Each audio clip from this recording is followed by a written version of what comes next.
One of the strange things about suffering is how large a role the mind plays in it.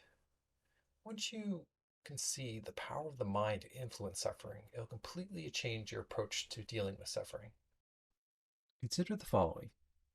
In 1995, the British Medical Journal reported an odd case of a 29-year-old construction worker had the great misfortune of jumping down onto a 15-centimeter nail.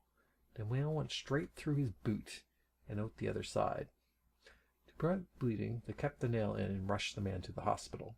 Upon arriving at the hospital, they gave the man some painkillers, but they were not enough. The pain was too much. So they gave the man even more painkillers. Finally, once the man had calmed down, the doctor began the process of removing the nail. Much to the doctor's surprise, though, they discovered that the nail had gone right between the man's toes, missing his foot entirely. The man was completely unharmed. The pain was entirely psychological. Mind is a powerful thing. One of the strange things about suffering is made worse by our mind's expectations. The mind is what turns obstacles into unpassable walls, potholes into moats, and shadows into monsters. Our imagination is what makes suffering worse. The good news is you can influence your mind.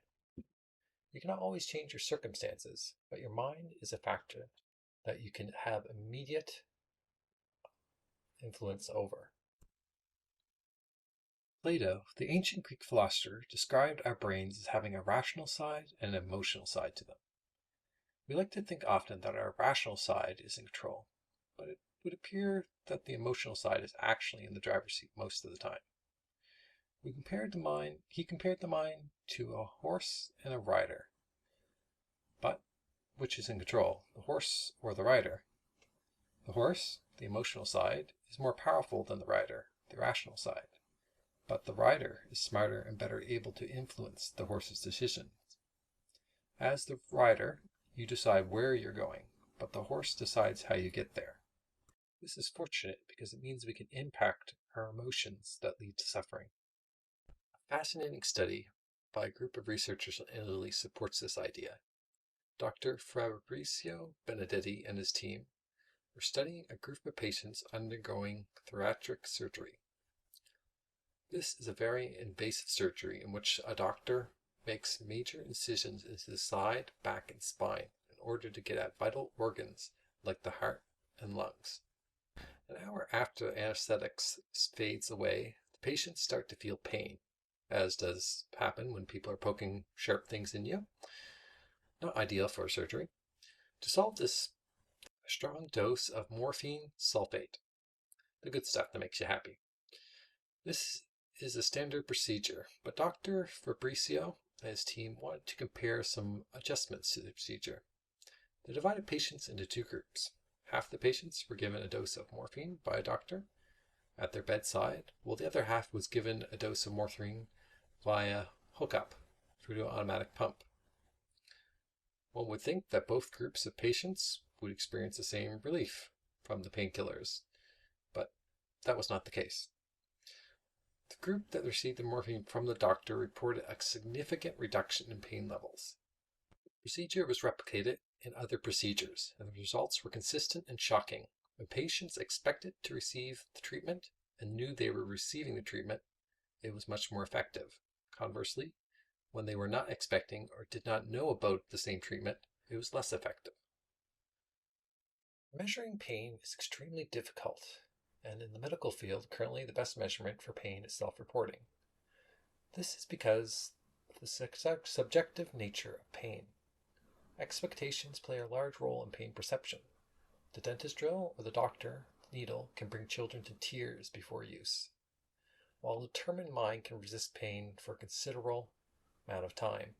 Consider the harrowing case of St. John de Brébeuf, who in 1649 brutally endured hours of ritualistic torture, having his nails pulled out, skin peeled, burned alive reportedly without crying in pain a single time.